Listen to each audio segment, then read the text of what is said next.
El objetivo del péndulo es que con ayuda de la rueda inercial se mantenga en su posición vertical a un ángulo de 90 grados con respecto a la horizontal. Para el diseño mecánico, primero se establecieron los componentes que constituirían el péndulo. En un inicio se planteó un diseño utilizando un acoplamiento al encoder y un eje de péndulo hecho de aluminio, el cual fue maquinado en el torno.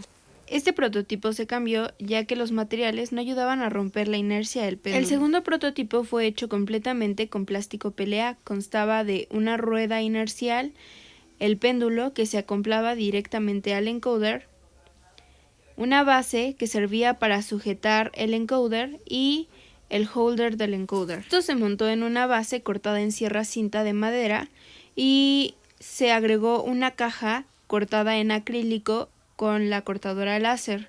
Esta contaba con un orificio para los cables del microcontrolador en el frente y otro orificio en el costado para la comunicación serial del microcontrolador a la computadora. Finalmente se muestra la vista explotada del ensamble.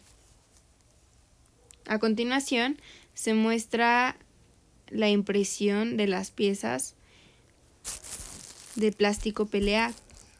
Esta es la primera versión del prototipo, la cual se modificó,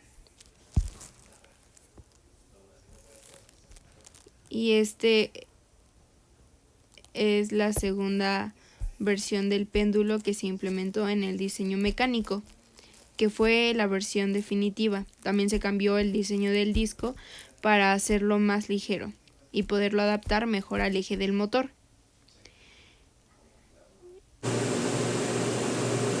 La caja fue cortada en acrílico utilizando como parámetros una velocidad de 900 milímetros por segundo a una altura de 8 milímetros con respecto al acrílico del láser y una potencia mínima de 75% y máxima de 80% para que no se dañara el material del que fue hecha la caja. La base de madera cortada con sierra cinta se pintó con pintura acrílica gris para mejorar la estética del prototipo final. A esta se le ensamblaron las piezas colocando la caja en la parte posterior y el péndulo que previamente fue ensamblado al encoder, al motor y al disco. El diseño electrónico primero se realizó la selección de sensores. Para ello se eligió un encoder con una resolución de 400 pulsos por revolución, con un voltaje de funcionamiento de 5 a 24 volts y una velocidad máxima de 5000 revoluciones por minuto. Su eje era de 5.5 milímetros. El segundo encoder seleccionado fue el del motor, que tenía una resolución de 48 pulsos por revolución y un voltaje de funcionamiento de 3.5 a 20 volts. La corriente máxima de operación era de 10 mA.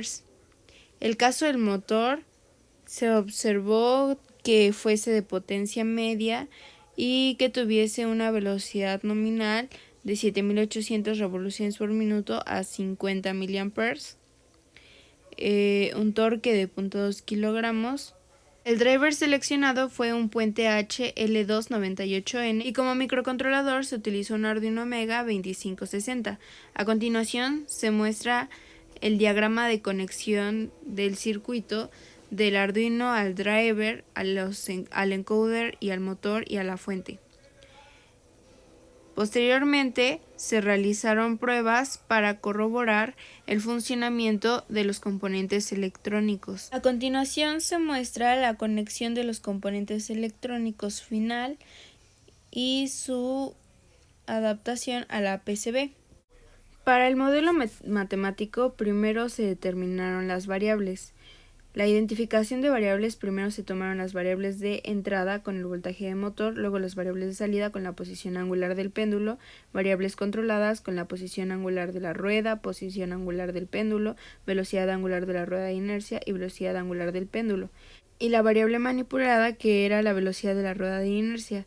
El modelo no lineal: después de la identificación de las variables del sistema, se aplicaron ecuaciones de Lagrange con variables para la masa del péndulo, la masa de la rueda de inercia, el momento de inercia del péndulo con respecto a su centro de masa, el momento de inercia de la rueda de inercia con respecto a su centro de masa, la distancia desde la base hasta el centro de la masa del péndulo, el ángulo del péndulo con respecto a la horizontal, el ángulo de la rueda de inercia con respecto a su punto de partida, la velocidad del ángulo del péndulo y la velocidad del ángulo de rueda inercial. A eso se aplicaron derivadas parciales del espacio de estados y se igualó a ceros con la entrada nula. Para el diseño del controlador se eligió como método de lógica difusa el método Mamdani. Se tomaron 4 conjuntos difusos: el del error en la posición del péndulo, la velocidad de giro del motor, la velocidad de giro del péndulo y el voltaje suministrado al motor. En el caso del error en la posición del péndulo, podía estar muy a la izquierda o muy a la derecha, o poco a la izquierda, poco a la derecha o centrado. En el caso de la velocidad del giro del péndulo, el motor podía encontrarse girando hacia la izquierda o girando hacia la derecha, o de no ser así, neutro. En el caso de la velocidad de giro del péndulo, el péndulo podría estar girando hacia la izquierda o hacia la derecha, o de no ser así, neutro. Mientras que para el voltaje suministrado al motor, se podía indicar girar mucho a la izquierda, girar poco a la izquierda, no girar, girar poco a la derecha o girar mucho a la derecha. Las reglas de inferencia se obtuvieron 45 de todas las iteraciones. Analizando la primera regla, podíamos tener que el motor gira a la izquierda, el péndulo a la izquierda y que esté muy a la izquierda. Por lo tanto, lo que tendría que hacer el sistema es girar mucho a la derecha. De acuerdo a esto, se analizaron cada una de las reglas.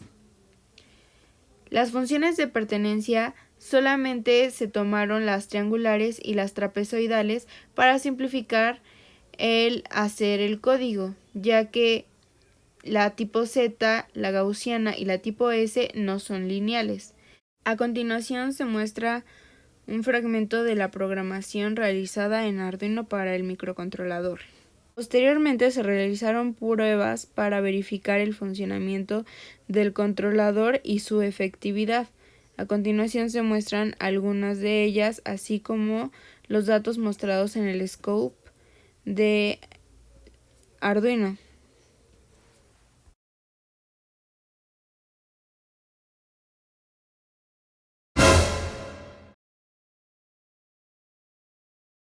Para el diseño del HMI primero se seleccionó como software Visual Studio, el cual requería que se inicializara el puerto serial. También se implementaron gráficos para mostrar los resultados obtenidos y medidos en el microcontrolador. Se decidió usar como parámetro de diseño SCADA, implementando un fondo gris y gráficos con fondo gris. Se utilizaron diferentes pestañas. La interfaz de Visual Studio nos permitía insertar diferentes controles comunes como lo son punteros, botones, labels, entre otras cosas, así como contenedores y otros menús de barras de herramientas con los que cuenta este software.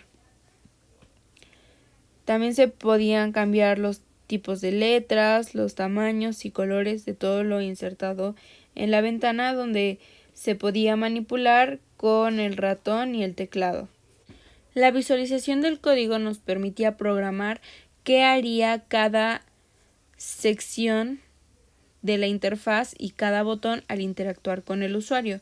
Es decir, al activar el botón activar, se manda al péndulo la señal para que éste inicie la oscilación y se inicien las lecturas desde el puerto serial.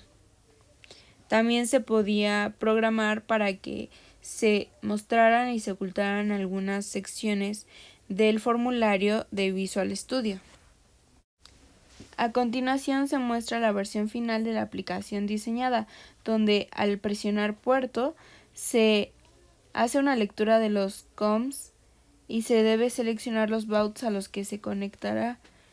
Al presionar activar se despliegan las opciones de gráficas que tendremos, como lo es lectura de actuadores y lectura de sensores. También existe una ventana de ayuda que ofrece al usuario información sobre cómo funciona la interfaz.